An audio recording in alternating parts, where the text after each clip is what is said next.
the Mueller investigation heats up. And Trump sent some not-so-subliminal messages via Twitter. Let's talk about it, Middle America.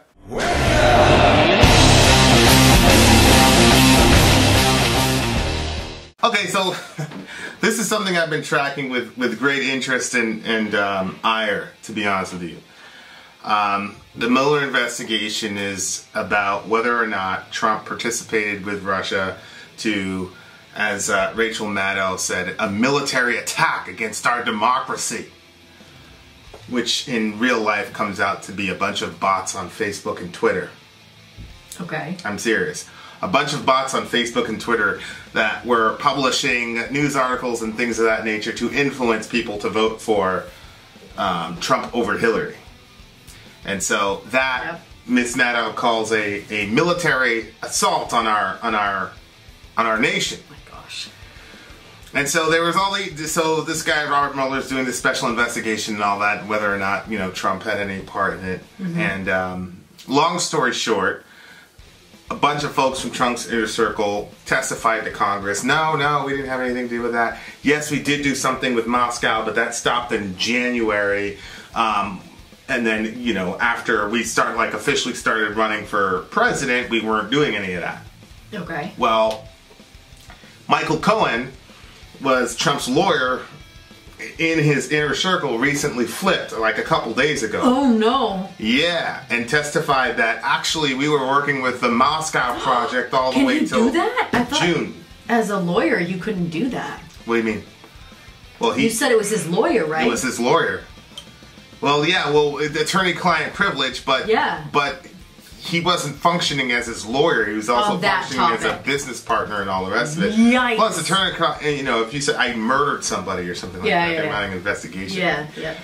So, so this guy says, no, we were working with the Russians on the Moscow project all the way till June, and it comes out in this investigation that was it true? Initially, he said that to Congress that they had no dealings with the Russians as when he started working on the campaign, and then when he fessed up, basically the special prosecutor said you also had a 20-minute conversation with the Russians, and you were about to fly to the Kremlin. And Cohen goes, yeah, that's true.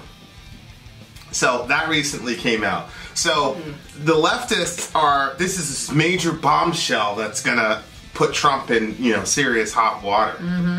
My opinion is it's not really going to put Trump in any hot water at all. I mean, look, he said in a debate against Hillary, he looked into the camera and basically told the Russians, hey, if you have anything more about Hillary, publish them all, because of the WikiLeaks stuff. So there was a leak of Hillary's emails in the middle of her campaign. Right, yeah. And it's like, he goes, sure, publish them all. So he looked right into the camera, which is basically inviting the Russians to do worse than a Facebook and Twitter. So I see what you're saying. It's maddening to me. So he didn't lie and say he didn't have anything to do with it? Who? Trump? Oh yeah, Trump is like, oh, this is all bullshit. This is all, I didn't do anything of the sort. Well, now his man, Cohen, just rolled over on him. Yikes. So it's a very big moment for leftists this week. They were very, very happy. Right-wing folks, so this is crazy. They were digging in. They were saying it was completely crazy. So here, Trump took to Twitter, because he always does. Now, this is the thing that's amazing to me. Like, can you imagine? You weren't around during the whole Clinton-Monica Lewinsky thing. No. But he put Hillary out there and made Hillary go out and say, my husband has nothing to do with any of this stuff, and this is a right-wing conspiracy theory, and and then he did one little news special with Dateline. I did not have sexual relations with that woman, Miss Lewinsky. He did that? Yeah, he did that. Like Obama? Yeah. And so, I guess that's supposed to communicate conviction when you do this with your fist, because you're willing to fight for what you believe in. Oh, it's fighting? Yeah, I think that's like that's. I thought it was like when people go. That's the posture. Is that you're about to do jihad, but I cannot imagine Clinton going to Twitter and saying this is bullshit. I had nothing to do with Lewinsky, and then she just posts a selfie. I don't want to think about that. Like, what? Lewinsky selfie could have been... But, like, it's mind-boggling to me that our president, who's under this type of scrutiny and investigation, is taking to Twitter. He's been doing that since the beginning, though. You can't. You know, a lot of what it reminds me of? You know how you'll see those people that are in a relationship, and then like anytime the relationship goes bad, they blast it. Yes. Then the relationship goes good, they talk about that too. But like they're like that. That's what it reminds me of. He can't not say something. Yeah. There's some people that can't do it. Yeah. Like me, if I'm going through something or whatever, I'm not gonna put that shit on Twitter. Even if people are talking shit about me, I'm not going to go to Twitter or Facebook and say, I'm not going to say a damn word to you. Because I'm like, please, who are you? And I have no reason to think that way. This guy's the president. I know. Of the United States. I know. But he can't help it. It's petty. I think he's got, people on the left are constantly saying that he's got narcissistic personality disorder. Mm-hmm. And I'm not a psychologist. But I do find it's and he does it so much that it's now normal. I mean, it's one of the ways that he won the election was that he was tweeting so much, and it was just so out of character for somebody who was trying to run the ship of the most powerful ship on the planet that everybody was just spellbound by this thing, and we all thought it was just going to be some novelty that was going to, and then Ted Cruz was going to, but he hasn't stopped. This isn't a... So of course, Mr. Trump has to respond to these issues. And so what does the elder statesman of our country, the leader of the free world, what do you do when one of your most trusted advisors, your lawyer from your inner circle, flips on you and drops a bombshell in a special investigation? Let's see what he does. The president's message sent to 56 million followers, but meant for one person. The judge sentencing Michael Cohen. The president pushing for a full and complete sentence for his former attorney, who, quote, makes up stories to get a great and already reduced deal for himself. Cohen, who's cooperating with the special counsel, wants no prison time at his sentencing next week on multiple charges, including 2016 campaign finance violations. Democratic Senator Mark Warner raising a red flag. The President of the United States using his public Twitter account to try to influence witnesses or people who've pled guilty within the Mueller probe, to me, smells pretty fishy. The fury over Cohen, a contrast with presidential praise for former Trump confidant Roger Stone. So he wants to send him to jail for as long as he can? He wants him in jail for his full sentence. Now, Trump never said a word about this guy going to jail for his full sentence until after he flipped on him. Because this dude was in hot water before. But now that Mr. Cohen has... And of course, Trump is saying, oh, he's making up stories and all this jazz, and now he should go to jail for as long as possible. He's sending this... Now, I want everybody to realize this, even if you're a Trump supporter. This is the president of our country from Twitter speaking to a judge about how he should do his job. Now, I don't know how it is in the rest of the world, but we have these systems of checks and balances in our country because our founding fathers didn't have a lot of trust in human nature, and if you gave all that power to one individual, they were afraid of corruption and dictatorship and Bloody Mary 2.0. So a lot of the laws and the language that they put into the Constitution and the way to check and balance our government was due to the trauma, literal trauma, that they and their fathers had experienced over there in England. When you had a sole ruler who could tell all these different segments of government what to do. And so we initiated checks and balances. It was one of the reasons, by the way, for the Establishment Clause about church and state, which we'll shoot another video of because secularists have completely bastardized and hijacked the terminology. Right. But, so now, here we are a couple hundred years later, and our president is trying to influence a judge's decision via Twitter, and he knows he's got 56 million followers. Yeah, Now, I don't think this judge is really going to be influenced one way or the other. But I think Trump's lack of awareness as to the optics of what this means, the significance of him trying to influence that type of decision, I don't think he even realizes it. The other side of it is, this kind of reminds me of like a mafia thing. Yeah. It's like, oh, this guy, he flipped on us, you know, he's got to sleep with the fishes, you know. It's this, like, completely, he's like John Gotti, this guy, Trump. Like, as soon as a dude flipped on him, now you want him to have, now you want his life should be over, essentially. Yeah. and then, of course, this guy Cohen is a complete, I mean, C.S. Lewis said something one time where he basically said that, you know, if you're fighting in a war and a traitor from the opposing side comes, you're going to tolerate him just as long as you can get the information. But even the opposing side, nobody has respect for a traitor. Yeah. Like, you know, you just, all right, get out of here. Yeah. Yep. So it's like, this dude Cohen is I don't really have a lot of respect for this guy.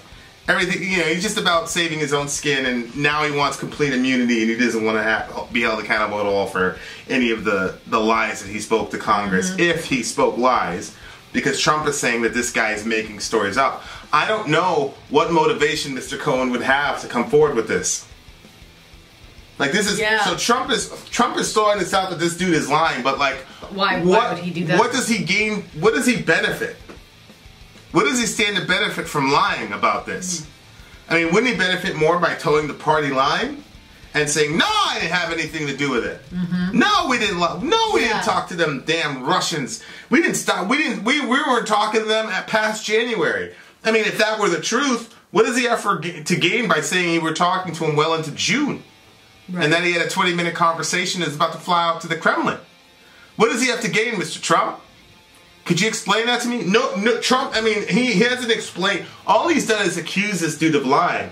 But he hasn't explained why he would tell that lie. Right. In another interview, he called him weak. You know, he said he's weak and he's a liar. Which, of course, being from the hood, that to me is kind of like, we would say that about people, like, oh, you're soft. It doesn't mean that you're not telling the truth. What it means is that under pressure, you buckled under pressure. That's what it means. You think that's what he's trying to communicate? Oh, for sure. He gets out there on the White House lawn and he calls the guy weak. Well, why would you say he's weak? I mean, you don't say that about a liar, somebody who who just completely like fabricate. You know, matter of fact, here's a clip where Mr. Trump calls the guy weak. He was given a fairly long jail sentence, and he's a weak person. And by being weak, unlike other people that you watch, he's a weak person, and what he's trying to do is get a reduced sentence. So he's lying about a project that everybody knew about. I mean, okay. So if the guy just told a complete bold-faced lie out of nowhere, calling him weak doesn't make sense. You know what would make sense if you were calling him weak? Is if you guys lied. He folded and told the truth. And he folded under the pressure of the fact that if Mueller had a smoking gun and it was proven beyond a shadow of doubt that he lied under oath, that he would then get carted off to prison for a very long time without a chance of immunity, and he buckled under that pressure.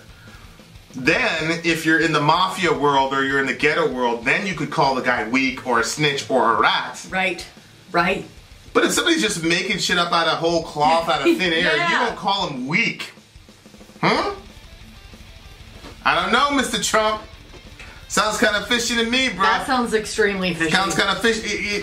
But that's the thing. Like, if you have been that type of individual your entire life, you're not gonna like change course once you become the president. Right. Who you are is who you are. So if you've been doing these shady deals and doing all that shit and telling all your inner circle to just keep the lie the same thing, then you're not gonna change once you become the president. So it's coming out where he's saying things like the guy is weak and all this. I'm like, listen to how he just. What do you think would happen? Like, because that means the whole crew of them was lying. Well, under oath. Yeah, the whole lot of them could go down.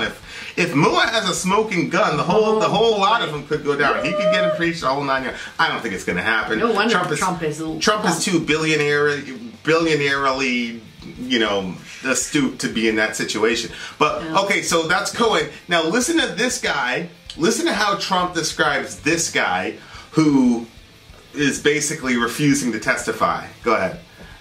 He says he will never testify against the president. I'd have to make things up, and I'm not going to do that. President Trump tweeting, "Nice to know that some people still have guts." I think the president is swimming in very dangerous waters here. Dangerous waters indeed. The guts? So Cohen says, hey, this is what happened. Trump goes, you weak lying bastard. Yeah. The other, Roger Stone, the guy's last name is Stone. Stone says, I'm never going to testify against Trump because I'd have to be making stuff up. And Trump doesn't respond by saying, well, it's good to know people are still truthful. Honest, yeah. Good, I thought good to know people are still honest. That's honestly what I thought he was going to say. What did he say? The guts. The guts. The Well, guts what do you for need? what? What do you need guts for? Unless you're lying about that shit, and you gotta be a really brave person to continue to lie under a federal investigation. Wow. The language that Trump is using is not. It doesn't. It's very telling. Doesn't communicate. Like I recognize the language. Yeah. Like I recognize it. I'm like, oh, this dude is soft, and this dude is a real one. Yep. So you told him, on the cops, hey, yo, who's got the weed? Or who had the gun? That's a big conversation. Who had the gun? Of course, cops don't know who had the gun. Somebody threw the gun out in the back alley, and that's now under a grate down there on Bain Street. But nobody knows. The cops don't know. Right. But they're going to come to you and act like they know. Yep. There's always one soft dude in a group, and shifty eyes and stuff, that says, oh, man, it's on Bain Street. That guy, you say, oh, he's soft. Yeah. Then they bring you into the little investigation room.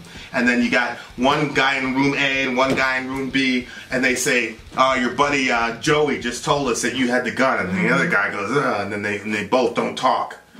So then they have to let you go. Then they go, okay, he's a real one because he didn't say anything. And this other guy, he's soft. And we're going to handle him later. See, that's exactly what happened with Trump. Yeah. Cohen flipped under the pressure. He's weak. This dude says, I'm never going to testify. I have to make stuff up. He was saying, I'm not a rat. And Trump goes, okay, he's a real one. Yeah. That's gangsterism. That's wild. Anybody who's been in any sort of organized crime or even in the intelligence community or whatever knows what that language is. See, these people they didn't pick up on it. They didn't get it. All they're saying is, oh, this is possible with witness tampering. Because they're not from that type of, they don't have that type of mind. So they didn't catch it. Yeah. But me, sir, I caught it, Mr. Trump. You's a gangster. I respect your gangster, Mr. Trump. That's what he used to say. I'm feeling your gangster. I respect you. I know you're a real one. Right, Mr. Trump? God almighty. This is our president. It's unbelievable. That's wild. I mean, look. When he's dealing with China and the trade stuff. Yep. Or he's dealing with North Korea. Yep. You kind of need you need a John Gotti type of figure to be like, look, I'm gonna make you an offer you can't refuse. Sure. You know, don't fuck with my country, America first. Like you need that type of thing if you're you know. But this stuff right here, this is no bueno. This is not good. I think the whole I agree. I think that this is problematic. I think the whole Russia investigation is bullshit. I don't think that the Russians. I'm gonna shoot another video about. First of all, here's what I believe. I believe the Russians absolutely had a vested interest in Donald Trump winning the election. And so we will shoot a video delineating clearly why that would be. Okay. I will shoot a video delineating clearly why the Russians would want Donald Trump to win over Hillary Clinton. So there's no doubt in my mind, but I think it is bullshit to say that they influenced the vote in such a way. No, if Bernie Sanders was there, no matter what the Russians did, Bernie would have won. Because he was a populist on the left side, and he would have completely neutralized Trump's populism on the right side. Yeah. But you didn't give us a populist. You gave us Hillary, who is a complete and absolute statist and a complete... Hillary Clinton was literally the epitome of the establishment. And that's who the DNC gave us. That's why you lost. Stop blaming these people are going to go to their graves blaming the Russians. I know. So to be clear, both of these things can be true at the same time. Did the Russians have anything to do with our elections? Absolutely. Are they the reasons Hillary lost? No. They friggin' sabotaged. You know the number one reason Hillary lost? Do you know why Hillary's campaign lost? Why? Was because they had Hillary as their candidate. The Hillary campaign lost because Hillary was a candidate. You understand? But this shit right here is terrible. Yeah. Because we got John Gotti in the White House. Mm-hmm. I mean, come on. If we got to do a fireside. That's wild. Pretty soon here. If you are a Republican or right-leaning, or even if you're just a Trump fan, you got to admit the subliminal messaging here on his Twitter feed and what he said on the White House lawn sounds more like John Gotti and 50 Cent than it does the leader of the free world. And if you want to talk, look, call me up on the fireside if you actually think that this is appropriate behavior from the President of the United States. Please call me up on the fireside tonight and let's have this discussion. Because I literally want to know if there's anybody that really believes that this couldn't go really badly for us. Mm-hmm. You got a president trying to influence a judge. You got a president subliminally telling other people in this investigation to not be a rat and keep their mouth shut. Mm-hmm. And then you got a president basically executing is too much of a, but it's basically, you know, John Gotti was like, oh, this guy's going to sleep with the fish. And basically trying to legally whack his lawyer. Right. Yeah. Let's say it that way. Maybe I'm exaggerating. I don't think it's good. I don't think I think it's beneath the dignity of the White House, and on top of that, I think it has dangerous implications if it goes unchecked. There's a reason the founding fathers initiated checks and balances into our governmental literature, and I think we better not mess with it. And I think we got some severe consequences. This could go very, very badly. Because you got to think to yourself, what if you and your group ends up in Trump's little crosshairs? Yeah, for real. I mean, right now it's the leftists and the Mexicans, but he could. I mean, and this dude, he kind of looks like the type of guy that just wake up and randomly, perniciously out of nowhere, by divine fiat, decide he doesn't like somebody else. Yeah. Yep. So, if you're a Trump supporter, please call in at the fireside, because this is Middle America is about open dialogue and discussion. Yep. Please call the fireside and tell me, maybe I'm exaggerating. Maybe you can put my mind at ease, and then you can explain to us why it's okay that the American president is operating like a gangbanger or a mafia overlord, overboss, underboss, whatever you want to call it. All right. Love your neighbor. Take care of each other. Middle America. We are the media. Till next time, guys.